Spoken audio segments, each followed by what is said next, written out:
आज हम चर्चा करेंगे उत्क्रमणीय एवं अनुत्क्रमणीय प्रक्रमों के बारे में। उत्क्रमणीय एवं अनुत्क्रमणीय प्रक्रम पढ़ने से पहले, समझने से पहले हम समझते हैं कि उत्क्रमणीय और अनुत्क्रमणीय में क्या भेद है। सामान्यतया उत्क्रमणीय का मतलब होता है जो दो दिशाओं में काम कर सके, दो दिशाओं में चलता हो, उत्क्रमणीय, और केवल एक ही दिशा में चलता हो वो अनुत्क्रमणीय है। जैसे कोई वस्तु है, जैसे मान लीजिए अपन कोई स्वेटर लेके आते हैं और कहते हैं कि रिवर्सिबल है, इसका मतलब उसको दोनों तरफ से पहना जा सकता है। और कोई है ऐसा कपड़ा है, ऐसा शर्ट है, स्वेटर है जिसको अपन एक ही तरफ से पहन पाते हैं तो वो इरिवर्सिबल है। ऐसे ही इसके बाद अपन लेते हैं उत्क्रमणीय अभिक्रियाएं।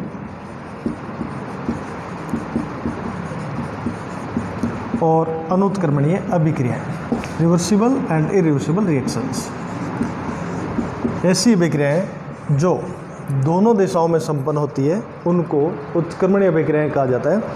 उत्क्रमणीय अभिक्रियाओं में प्रारंभ में अग्र अभिक्रिया का वेग अधिकतम होता है और पश्च अभिक्रिया का वेग शून्य होता है। जैसे जैसे समय बढ़ता है उत्क्रमणीय अभिक्रिया के वेग में वृद्धि होती जाती है और एक स्थिति ऐसी आती है जब पश्च अभिक्रिया का वेग बढ़ करके उसके बराबर हो जाता है। जब अग्र और पश्च अभिक्रिया दोनों बराबर हो जाती है, प्रारंभ में पश्च अभिक्रिया का वेग शून्य होता है, पश्च अभिक्रिया का वेग समय के साथ बढ़ता है, और एक स्थिति ऐसी आती है जब दोनों अभिक्रियाओं का वेग बराबर हो जाता है तो अपन कहते हैं साम्य अवस्था है। यानी उत्क्रमणीय अभिक्रियाओं में साम्य अवस्था स्थापित होती है और ये दोनों दिशाओं में कार्यरत होती है। जबकि अनुत्क्रमणीय अभिक्रियाएं केवल एक ही दिशा में चलती है, वो जो दिशा है एक ही दिशा में कार्यरत होगी। अब अपन चलते हैं कि उत्क्रमणीय व अनुत्क्रमणीय प्रक्रम क्या है। सामान्यतया अर्थ ये लगाते हैं कि जो प्रक्रम दोनों दिशाओं में चलता है वो उत्क्रमणीय और केवल एक ही दिशा में चलता हो वो अनुत्क्रमणीय। लेकिन इसको विस्तार से अपन समझें तो यदि प्रेरक बल, ड्राइविंग फोर्स, वो विरोधी बल से, जो अपोजिंग फोर्स है, विरोधी बल से अनंत सूक्ष्म मात्रा, इनफाइनिटेसिमल अमाउंट, अनंत सूक्ष्म मात्रा में अधिक है, मान लीजिए प्रेरक बल का मान विरोधी बल से अनंत सूक्ष्म मात्रा में अधिक है तो प्रक्रम की दिशा एक होगी, यानी वो एक दिशा में चलेगा। लेकिन यदि विरोधी बल की मात्रा को बढ़ाकर हम प्रेरक बल से अनंत सूक्ष्म मात्रा में अधिक कर दें तो दिशा उत्क्रमित हो जाती है। यदि किसी प्रक्रम में जो प्रेरक बल है वो विरोधी बल से लगातार अनंत सूक्ष्म मात्रा में अधिक है तो अभिक्रिया एक ही दिशा में चलती रहेगी, जो उत्क्रमणीय प्रक्रम होते हैं उनमें तंत्र और प्रतिवेश के अवस्था फलनों में, जैसे अवस्था के फलन है ताप, दाब, ये ऊर्जा, इनमें यदि अनंत सूक्ष्म मात्रा में अंतर है तो अपन कहेंगे कि ये उत्क्रमणीय प्रक्रम है। और यदि जो पारिपार्श्विक है उसके जो अवस्था के चर है उनको तंत्र से थोड़ा सा बढ़ा दिया जाए तो प्रक्रम की दिशा उत्क्रमित हो जाती है। यानी उत्क्रमणीय प्रक्रमों में तंत्र और प्रतिवेश के अवस्था चरों में अनंत सूक्ष्म इनफाइनिटेसिमल अंतर होता है और कहा जाता है कि वो लगभग साम्य अवस्था में है। यानी यदि कोई प्रक्रम अनंत सूक्ष्म मात्रा की वजह से, किसी गुण में अनंत सूक्ष्म मात्रा में अंतर की वजह से अत्यंत धीमी गति से होता है तो कहा जाता है कि वो उत्क्रमणीय प्रक्रम है। जैसे वोल्टेज सेल से धीरे धीरे या सूक्ष्म मात्रा में धारा का प्रवाह एक उत्क्रमणीय प्रक्रम का उदाहरण है। अनुत्क्रमणीय प्रक्रमों में तंत्र और प्रतिवेश के अवस्था फलनों के मध्य परिमित, फाइनाइट, यानी काफ़ी बड़ा अंतर होता है, परिमित अंतर होता है, तो कहा जा सकता है कि यहाँ तंत्र और प्रतिवेश साम्य अवस्था में नहीं होते। जितने भी अनुत्क्रमणीय प्रक्रम होते हैं वो स्वतः परिवर्तित होते हैं और तेज़ी से होते हैं। जैसे गैसों का आपस में मिलना, एक पदार्थ का किसी विलायक में घुलना, किसी गैस का शून्य दाब के विरुद्ध प्रसार, निर्वात में प्रसार, या दूध का दही में परिवर्तित होना, ये सब के सब अनुत्क्रमणीय प्रक्रमों के उदाहरण हैं। अब उत्क्रमणीय और अनुत्क्रमणीय प्रक्रम को अपन विस्तार से एक उदाहरण की सहायता से समझते हैं। मान लीजिए मेरे पास एक पात्र है, इस पात्र में गैस भरी हुई है और इस गैस के ऊपर अपन एक भारहीन घर्षणहीन पिस्टन लगा देते हैं। गैस इस पिस्टन पे दाब डालेगी। मान लीजिए कि गैस द्वारा डाला जाने वाला दाब P है और इस पिस्टन के ऊपर अपन बाहर से कोई दाब लगा रहे हैं जिसको अपन प्रतिरोधी दाब कह सकते हैं, वो PA है। और यदि ये जो प्रेशर अप्लाइड है उसका मान गैस द्वारा पिस्टन पर डाले जाने वाले दाब P के बराबर है, तो ये पिस्टन एक स्थिर अवस्था पर निश्चित अवस्था में रहेगा और अपन कह सकते हैं कि ये साम्यावस्था है। This is the position of equilibrium. अब अपन एक दूसरी स्थिति पर चर्चा करते हैं कि ये जो पात्र जिसमें गैस भरी हुई थी, इसके ऊपर एक भारहीन घर्षण पिस्टन अपन ने लगा रखा है। गैस द्वारा पिस्टन पर डाला जाने वाला दाब P है और मान लीजिए कि जो पिस्टन है उस पिस्टन के ऊपर अपन प्रतिरोधी दाब लगा रहे हैं और मान लीजिए उस दाब को मैंने इस गैस का जो दाब P है उससे अनंत सूक्ष्म मात्रा में, means pressure applied is infinitesimal is less than the pressure of gas. यदि प्रतिरोधी दाब को गैस के दाब से अनंत सूक्ष्म मात्रा में, बहुत कम मात्रा में कम कर दिया जाए, तो अपन ये देखते हैं कि ये जो पहली स्थिति में पिस्टन एक निश्चित स्थिति में था, ये वाली स्थिति थी। अब अपन देख पाते हैं कि पिस्टन थोड़ा सा ऊपर की तरफ बढ़ा है, यानी गैस के आयतन में अनंत सूक्ष्म मात्रा में वृद्धि हुई है। गैस के आयतन में वृद्धि को अपन प्रसार कहते हैं, तो मैं कह दूंगा कि गैस का प्रसार हुआ है। लेकिन यहाँ आयतन में बहुत कम मात्रा में वृद्धि हुई है और अब मैं यदि धीरे धीरे इस पिस्टन पर जो बाह्य दाब अपन लगा रहे हैं, प्रतिरोधी दाब है, उसको मैं धीरे धीरे अनंत सूक्ष्म मात्रा में कम करता जाऊंगा, तो पिस्टन ऊपर की तरफ बढ़ेगा, गैस के आयतन में वृद्धि होगी, गैस का प्रसार होगा और ये धीमी गति से हो रहा है, धीरे धीरे हो रहा है, तो मैं कहूँगा कि ये गैस का उत्क्रमणीय प्रसार है। This is the reversible expansion of gas. Gas का उत्क्रमणीय प्रसार है, क्योंकि यहाँ ये जो प्रक्रम है वो बहुत ही धीमी गति से हो रहा है। अब एक अपन तीसरी स्थिति पे चर्चा करते हैं कि वही गैस पात्र में है, वही पिस्टन इस गैस के ऊपर लगा हुआ है, लेकिन मैंने ये किया कि जो प्रतिरोधी दाब है, प्रेशर अप्लाइड, और ये गैस द्वारा पिस्टन पे डाला जाने वाला दाब है, मैंने ये किया कि ये जो PA है, that is the pressure applied, वो मैंने बहुत कम कर दिया। किसकी तुलना में? गैस के दाब की तुलना में बहुत कम कर दिया। तो अपन देखते हैं कि ये पिस्टन तेज़ी से ऊपर बढ़ा, आयतन में बहुत अधिक वृद्धि हुई, गैस का आयतन बहुत अधिक बढ़ गया। जो अपनी प्रारंभिक स्थिति थी, स्थिति 1, उसकी तुलना में अब गैस के आयतन में बहुत अधिक वृद्धि होगी। तो ये गैस का प्रसार तो है, लेकिन ये तेज़ी से हुआ है, बहुत तेज़ी से हुआ है, तो मैं ये कहूँगा कि ये अनुत्क्रमणीय प्रसार है। वो क्या हुई? गैस का प्रसार है। स्थिति 2 में ये प्रसार उत्क्रमणीय प्रसार था। क्यों था? क्योंकि यहाँ प्रतिरोधी दाब और गैस के दाब में अनंत सूक्ष्म मात्रा में अंतर था और अपन इसको अनंत सूक्ष्म मात्रा में कम करते जा रहे थे, तो ये आयतन में वृद्धि धीरे धीरे हो रही थी तो मैं कहूँगा कि ये उत्क्रमणीय प्रसार था। लेकिन स्थिति 3 में मैंने प्रतिरोधी दाब को गैस के दाब की तुलना में एकदम तेज़ी से बहुत कम कर दिया, तो पिस्टन तेज़ी से ऊपर उठा।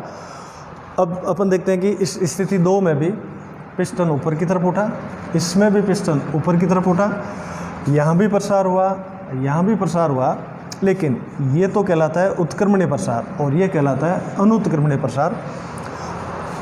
अनुत्क्रमणीय प्रसार यहाँ इसलिए कहा जाता है कि यह प्रक्रम तेज़ी से संपन्न हुआ है, बहुत तेज़ी से हुआ है, और गैस के दाब और बाह्य दाब में अंतर बहुत अधिक है, परिमित मात्रा में अंतर है, इस कारण ये अनुत्क्रमणीय प्रसार है। यहाँ एक भ्रांति संभव है कि क्योंकि अपन ये कहते हैं कि उत्क्रमणीय अभिक्रियाएं वो होती है जो दोनों दिशाओं में चले, जबकि यहाँ अपन इस स्थिति में देखें कि पिस्टन दोनों ही स्थितियों में, स्थिति 2, स्थिति 3, दोनों में ही एक ही दिशा में ऊपर की तरफ उठ रहा है, दोनों में ही प्रसार हुआ है, लेकिन ये अनुत्क्रमणीय है। जबकि अभिक्रियाओं में जब अभिक्रिया विपरीत दिशा में चलती है तब अपन कहते हैं कि पहले अग्र अभिक्रिया और फिर पश्च अभिक्रिया, यानी अग्र अभिक्रिया भी हो, पश्च अभिक्रिया भी हो, और जब अग्र अभिक्रिया और पश्च अभिक्रिया दोनों दिशाओं में चलने वाली अभिक्रियाओं का वेग बराबर हो जाता है तो उसको साम्यावस्था कहा जाता है। यानी उत्क्रमणीय अभिक्रिया के लिए दोनों दिशाओं में अभिक्रिया का होना जरूरी है, जबकि उत्क्रमणीय जो प्रक्रम है उसमें दिशा वही की वही है, दोनों में ही प्रसार हो रहा है, दोनों में ही पिस्टन ऊपर बढ़ रहा है, लेकिन ये तो हुआ उत्क्रमणीय प्रसार और ये हुआ अनुत्क्रमणीय प्रसार। तो इसका आशय ये हुआ कि यदि कोई प्रक्रम धीमी गति से धीरे धीरे हो रहा है, अनेक पदों में हो रहा है, छोटे छोटे टुकड़ों में हो रहा है, तो वो उत्क्रमणीय प्रक्रम है। और यदि कोई प्रक्रम तेज़ी से संपन्न होता है, बहुत कम पदों में होता है और बहुत तेज़ी से संपन्न होता है, तो वो अनुत्क्रमणीय प्रक्रम है, चाहे दिशा कोई सी भी हो। जैसे इन दोनों में एक ही दिशा है, लेकिन यहाँ उत्क्रमणीय है और यहाँ पर स्थिति 3 में ये अनुत्क्रमणीय है। लेकिन अभिक्रिया को उत्क्रमणीय तभी कहा जाएगा जब अभिक्रिया दोनों दिशाओं में चलती हो, जिसमें अग्र और पश्च दिशा दोनों हो। जबकि यहाँ दिशा एक ही हो सकती है, कोई प्रक्रम एक ही दिशा में जा रहा है, लेकिन यदि वो धीमी गति से हो रहा है तो वो उत्क्रमणीय प्रसार होगा, और वो तेज़ी से हो रहा है तो वो अनुत्क्रमणीय प्रसार होगा। अब अपन चर्चा करते हैं कि ये जो उत्क्रमणीय प्रक्रम है ये क्या है वास्तव में। तो उत्क्रमणीय प्रक्रम जितने भी रिवर्सिबल प्रोसेसेज है, उत्क्रमणीय प्रक्रम वो वास्तव में आदर्श प्रक्रम है, और आदर्श को व्यवहार रूप में संपन्न नहीं किया जा सकता। कहने का अर्थ यह है कि ये केवल एक कल्पना है उत्क्रमणीय प्रक्रम, इनको हम व्यवहार रूप में नहीं कर सकते। प्रयोगशाला में या जो अपन दैनिक कार्य में जो भी प्रक्रम करते हैं वो सब के सब अनुत्क्रमणीय होते हैं। उत्क्रमणीय प्रक्रम व्यवहार रूप में करना संभव इसलिए नहीं है कि उत्क्रमणीय प्रक्रम के लिए अवस्था फलन में अनंत सूक्ष्म मात्रा में अंतर करना पड़ता है, और किसी भी गुण में अनंत सूक्ष्म मात्रा में बहुत कम मात्रा में आप परिवर्तन नहीं कर सकते। जब परिवर्तन करते हैं तो वो थोड़ा अधिक मात्रा में हो जाता है। इस कारण उत्क्रमणीय प्रक्रम केवल आदर्श प्रक्रम है, उनको व्यवहार रूप में नहीं किया जा सकता, व्यवहार रूप में वो संभव नहीं है। फिर बात आती है कि जब उत्क्रमणीय प्रक्रम व्यवहारिक रूप में संभव ही नहीं है, जिनको अपन व्यवहारिक रूप में कर ही नहीं सकते, तो उनको पढ़ते क्यों हैं? तो उत्क्रमणीय प्रक्रम को इसलिए पढ़ते हैं कि एक धारणा है, और इस धारणा से हम कई महत्वपूर्ण निष्कर्ष प्राप्त कर सकते हैं कि क्या इसके पीछे कंसेप्ट है। तो उत्क्रमणीयता की धारणा से अपन बहुत से उष्मागतिक निष्कर्षों को प्राप्त कर सकते हैं, उनको व्युत्पन्न कर सकते हैं। इसलिए अपन उत्क्रमणीय प्रक्रमों के बारे में विचार करते हैं। जैसा कि अपन कहते हैं कि आदर्श गैस और वास्तविक गैस, कोई भी गैस वास्तव में आदर्श गैस नहीं होती। वास्तविक गैस को ही कुछ स्थितियों में आदर्श गैस में अपन परिवर्तित कर सकते हैं, लेकिन आदर्श गैस का कोई उदाहरण नहीं है। ऐसे ही वो वास्तविक गैस को ही अपन आदर्श गैस में परिवर्तित करते हैं। उसके बारे में अपन ध्यान देते हैं कि भाई ये वास्तविक गैस थी और किन स्थितियों में वो आदर्श बन गए। उत्क्रमणीय प्रक्रम जो होते हैं वो अनेक छोटे छोटे पदों में धीमी गति से होते हैं, इसलिए कहा जाता है कि उत्क्रमणीय प्रक्रमों से प्राप्त कार्य अधिकतम होता है। अब अपन सारांश रूप में देखते हैं कि उत्क्रमणीय और अनुत्क्रमणीय प्रक्रमों में अंतर क्या है, जो अपन ने देखा उनको एक निष्कर्ष रूप में लिखते हैं कि क्या डिफरेंसेस है, क्या भेद है उत्क्रमणीय और अनुत्क्रमणीय प्रक्रमों के बारे में।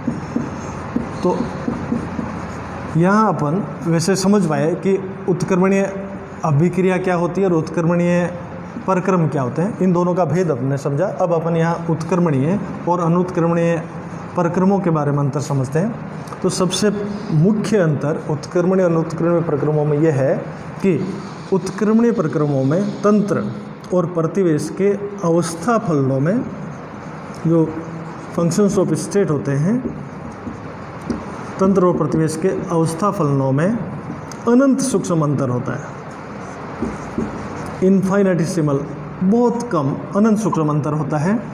जबकि अनुत्क्रमणीय प्रक्रमों में तंत्र और प्रतिवेश के अवस्था फलनों में परिमित अंतर होता है। दूसरा, उत्क्रमणीय प्रक्रमों में चूंकि तंत्र और प्रतिवेश के अवस्था फलनों में अनंत सूक्ष्म अंतर होता है, अतः यहाँ तंत्र और प्रतिवेश सदैव ही प्रतिक्षण लगभग साम्य अवस्था में रहते हैं। ऐसा माना जाता है कि उत्क्रमणीय प्रक्रमों में तंत्र और प्रतिवेश हमेशा लगभग साम्य अवस्था में रहते हैं, जबकि अनुत्क्रमणीय प्रक्रमों में साम्य अवस्था नहीं होती, ये सदैव पूर्णता को प्राप्त करते हैं। तीसरी बात कि उत्क्रमणीय प्रक्रमों में जो प्रतिवेश या परिवेश है उसके अवस्था फलनों को तंत्र के अवस्था फलनों से अनंत सूक्ष्म मात्रा में अधिक करने पर दिशा उत्क्रमित की जा सकती है, दिशा बदली जा सकती है, क्योंकि यहाँ तंत्र और प्रतिवेश के अवस्था फलनों के मध्य बहुत कम अंतर होता है। जबकि अनुत्क्रमणीय प्रक्रमों में तंत्र और प्रतिवेश के अवस्था फलनों में बहुत अधिक अंतर होता है, अतः दिशा उत्क्रमित करने के लिए अवस्था फलनों के मध्य बहुत अधिक अंतर होने के कारण प्रतिवेश के अवस्था फलनों को तंत्र के अवस्था फलनों से बहुत अधिक मात्रा में, क्योंकि अंतर बहुत अधिक है तो बहुत अधिक मात्रा में जब अपन परिवर्तन करेंगे तभी दिशा उत्क्रमित होती है। जितने भी उत्क्रमणीय प्रक्रम होते हैं वो आदर्श प्रक्रम होते हैं, यानी इनको व्यवहार रूप में करना संभव नहीं है, जबकि ये अनादर्श होते हैं, इनको व्यवहार रूप में आसानी से संपन्न किया जा सकता है। चूँकि उत्क्रमणीय प्रक्रम आदर्श प्रक्रम होते हैं, अतः इनसे किया गया कार्य अधिकतम होता है, जबकि इनसे प्राप्त कार्य अधिकतम नहीं होता, इनसे प्राप्त कार्य अधिकतम नहीं होता। एक अंतर और है कि उत्क्रमणीय प्रक्रमों में प्रतिवेश या परिवेश में बिना कोई स्थायी परिवर्तन किए भी तंत्र प्रारंभिक अवस्था में मूल अवस्था में लौट आता है, जबकि अनुत्क्रमणीय प्रक्रमों में तंत्र या जो अनुत्क्रमणीय प्रक्रमों में प्रतिवेश या परिवेश में स्थायी परिवर्तन, कोई स्थायी परिवर्तन, बड़ा परिवर्तन किए बिना तंत्र मूल अवस्था में नहीं लौटता, जबकि इनमें थोड़ा सा प्रतिवेश में बिना कोई स्थायी परिवर्तन किए भी तंत्र मूल अवस्था में लौट आता है, जबकि इनमें प्रतिवेश में स्थायी परिवर्तन करेंगे तभी तंत्र मूल अवस्था में लौट आएगा। और मुख्य बात जो उत्क्रमणीय और अनुत्क्रमणीय प्रक्रमों में जो मुख्य अंतर है वो ये कि जो उत्क्रमणीय प्रक्रम है वो अनेक छोटे छोटे पदों में, बहुत से स्मॉल स्टेप्स, अनेक छोटे छोटे पदों में और धीमी गति से, बहुत ही धीमी गति से अनेक छोटे छोटे पदों में संपन्न होते हैं, जबकि अनुत्क्रमणीय प्रक्रम कम पदों में, स्टेप्स कम होंगे, कम पदों में और तेज़ी से संपन्न होते हैं। और जितने भी प्राकृतिक रूपांतरण होते हैं, प्राकृतिक प्रक्रम है, जो भी घटनाएं प्राकृतिक घटनाएं होती हैं जिनको अपन देखते हैं वो तेज़ी से होती है, इसलिए प्राकृतिक घटनाएं जितनी भी होती है वह स्वतः परिवर्तित होती है, और जितनी भी स्वतः परिवर्तित प्रोसेसेज है, स्पॉन्टेनियस प्रोसेसेज अपने आप होने वाली होती है, वो हमेशा अनुत्क्रमणीय प्रक्रम होती है। ये उत्क्रमणीय और अनुत्क्रमणीय प्रक्रमों का मुख्य अंतर था। ये अपने चर्चा की। आगे अगला टॉपिक इसके आगे एप्लीकेशंस पे लेंगे। धन्यवाद।